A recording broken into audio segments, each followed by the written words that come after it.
Hello, dear students. I am Samir Velankar. I welcome all of you to this third video on binary search algorithm. In the last two videos, we saw, first of all, process of binary search using diagrams and how left and right counters vary or change to search a particular value. In the second video, we saw non-recursive binary search algorithm, and we also analyzed the time complexity, which was log n. In this video, we see recursive approach to write binary search algorithm.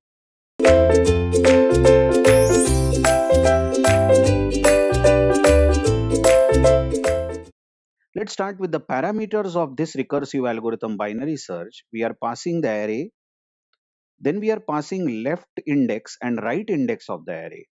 So left index as given in the example is 0 and right index is 5. Check the array given there in the diagram. And imagine that x we want to search is 15. So binary search function has been called through main as binary search a comma 0 comma 5 comma 15. That's what has been shown down under here. Bin search, I have written it in short. Bin search is running with these parameters with L equal to 0, that is left equal to 0, R equal to 5, that is right equal to 5. Yes, two extremes of the array. And X, the value we want to search is 15. Now, in the binary search function, we have a local variable mid. So for this binary search which is running, we should make a provision for mid. Mid is declared. And the very first condition that we check inside the binary search function is left greater than right. Now, if left is greater than right, enough is enough. We know that as left has crossed over the right, it is impossible to get our value now. So we return -1. That is failure, isn't it? But as you see, this condition is false right now because left is 0 and right is 5. Hence, we proceed to search because the value is still expected. So mid calculated is left plus right upon 2, which is 0 plus 5 upon 2, which is 5 upon 2. So mid is this time 2. Midpoint evaluated by this currently for running algorithm is 2. Now the next condition we check is if if a of mid is equal to x. Watch, a of mid means a of 2 and a of 2 is indeed 15. Watch the diagram, array diagram, and x that we are searching is 15. So we have got our value, isn't it? So we return mid, that is, we return the position or the place at which the value was found. This is success. And you also understand as the algorithm is returning a value, this bin search is returning to, that is mid, place at which the value was found. That means binary search algorithm is going to terminate. Of course, return statement itself means that end the algorithm. So rest of the lines which I am striking out are no way executed. This is very simple case that I took to start with. And in this case, we saw that recursion never happens. There was no recursive call executed as the very first time when we found the mid, at that mid we got our value. So there is no question either to go left partition or to go right partition. Let's now take some other key and execute this recursive algorithm and understand how recursion helps us in finding a value. Let's say this time the key that we are searching is not 15. So I'm updating the parameters. The key that we are now this time searching is, let's say it is 5. Imagine. So x that we are searching is not 15, it is 5. So binary search function called from main is binary search a comma 0 comma 5 comma 5. The value that we want to search is 5. So first thing is we declare a mid local variable So this binary search algorithm has a midpoint, and we check is left greater than right, which is false. So algorithm doesn't terminate due to -1, returning -1, but it computes the midpoint. And the midpoint here would be 2, 0 plus 5 upon 2. Next condition checked is this current midpoint storing the value of x? This is also false, as current midpoint, which is 2, is holding a value 15 and we are looking for 5. So hence, both the if statements have been false and the algorithm has not yet returned any answer. So surely the next if will be checked. The if statement now asks, is a of mid, listen, a of mid is 15. Is it less than the value that we are searching, and the value we are searching is 5? But that happens to be false. As this is false condition, we know that value must be to the left of the midpoint. So what is the left partition really? The left partition is everything from left, that is 0, to mid -1. So note that as this condition is false, we will jump to else and we will execute binary search algorithm again with the parameters left comma mid -1, and we will pass the same x that we want to search. We can show this, or rather I will show this as, let me change the color. I will show this as, now binary search has been called again, and this time the binary search called has following parameters. Bin search is now running with the array A, and listen, we have passed left, left is 0, and we have passed the third parameter as mid -1, but the mid in the calling function is 2, so mid -1 is 1, and the x that we are still searching is 5. Isn't it so?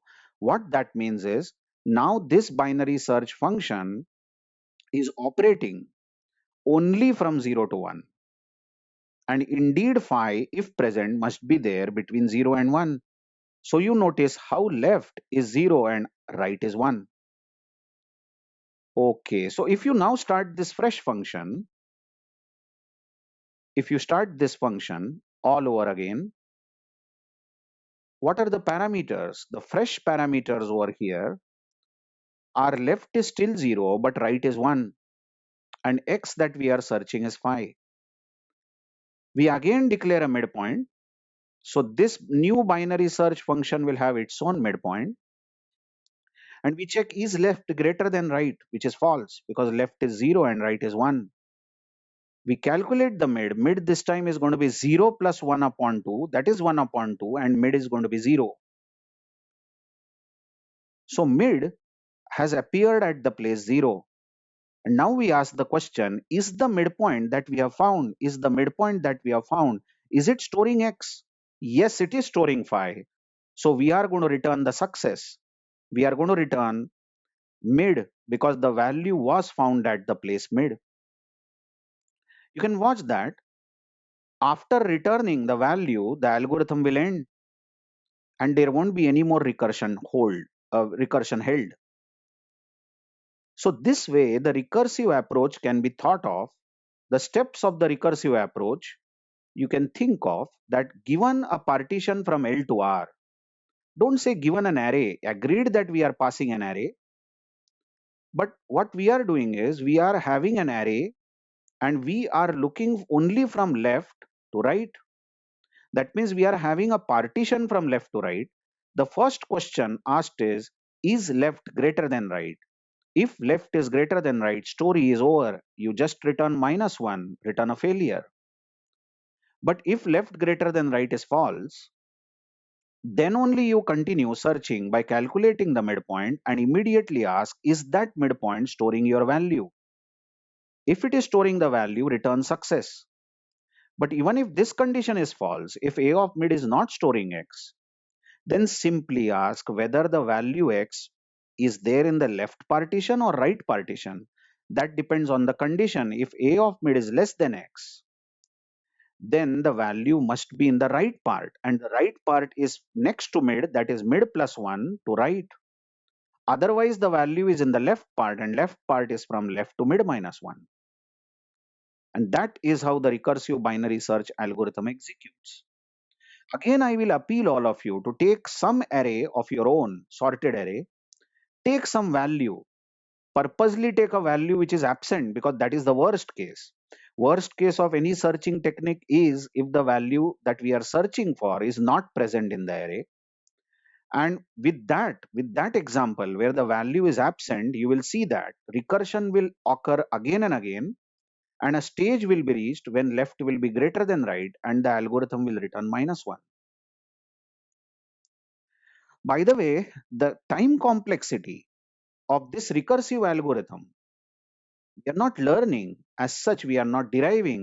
It will be I'm so sorry for this. It will be O log n again. Because what we are doing, you just check, what we are doing again is, each time if the value is not found at mid, suppose, then we continue searching it either in the left half or in the right half. So each time we are dividing the array into two segments, and we are not taking both the segments. We are either taking left segment, left part, or right part. So the recurrence relation for this is going to be Tn is equal to Tn by 2. Notice I have not written 2 Tn by 2. I have not written 2 times Tn n by 2, because after dividing the array into two parts, we either take either left or right, depending on what is the key and what is its relation with the midpoint. Plus 1. I hope you understand this plus 1 here. This plus 1 is for the return statement, the recursive call, isn't it? The recursive call is counted as 1 unit, or you can say the success, the base case. The success, the base case, has a condition. This is also counted as 1. And if you solve this by Master's theorem, this is a recurrence relation which can be solved using Master's theorem, you will get O log n. Because here you will watch that the value of A is 1, value of B is 2, and we have got n raised to 0 here, n raised to k, that is 1, isn't it? So value of k is 0, and P is also 0, because we don't have any log term. I appeal all of you again, repeatedly I say this. Go back to Master's theorem video if you are not in touch and if you don't know what is A, B, K and P. But then the relation we have is A is 1, B is 2, N is 0, K is 0 and P is 0. So what's the relation we are having? We are having A is less than B raised to K, isn't it? As 1 is less than 2, I'm so sorry, it is equal, I'm so sorry. We are having a relation A equal to B raised to K, as 1 is equal to B is 2, so 2 raised to 0, K is 0, isn't it so? This was case 2 of our Master's theorem, and in case 2, A was equal to B raised to K, isn't it? But that case 2 has 3 subcases, and the first subcase was if P is greater than -1. And indeed, in this example, P is greater than -1 because P is 0.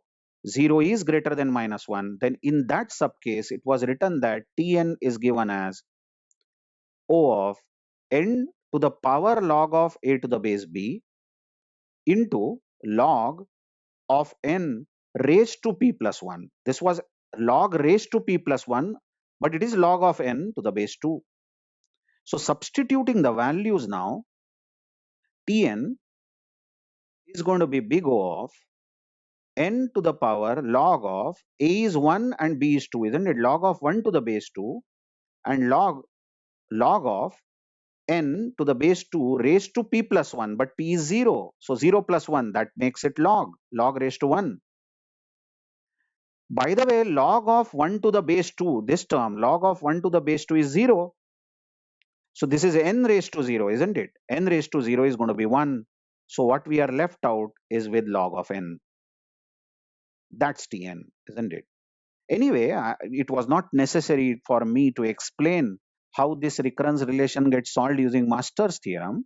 Importantly, it is important for you to know how did we get that recurrence relation, and I hope you are convinced that the recurrence relation for binary search is Tn is equal to 1 plus, that's the base case where we get success or failure, 1 plus the recursive call either on left half or right half, because the recursive call is either in the if or in the else. So only one of the recursive calls get executed each time, and they get executed exactly on the half of the partition that is given. And solving this using Master's theorem, we get O log n to the base 2. That's Tn, isn't it so? So we have seen both these algorithms, recursive and non-recursive. I hope you have understood both versions. Before I close the discussion, there was an interesting question asked by one of the students once in the class.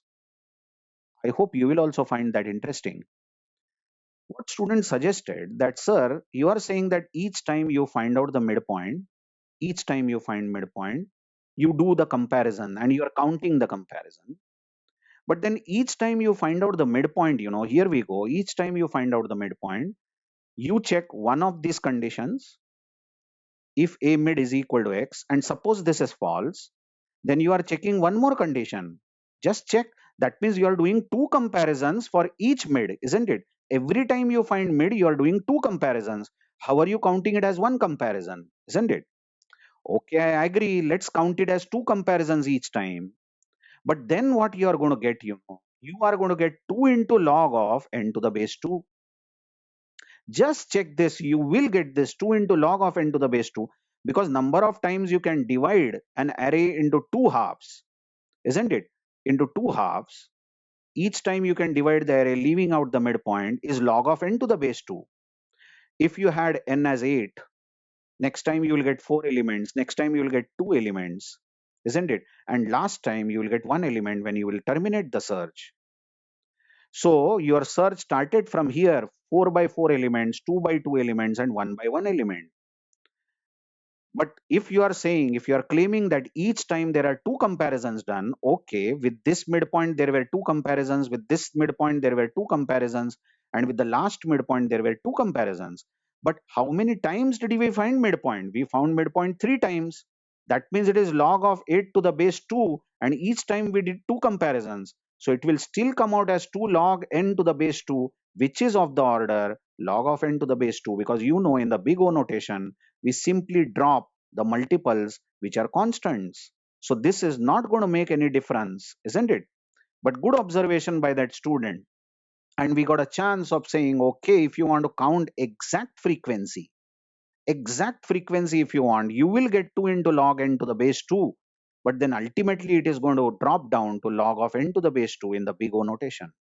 I hope you have understood all aspects of this recursive algorithm. Thank you very much.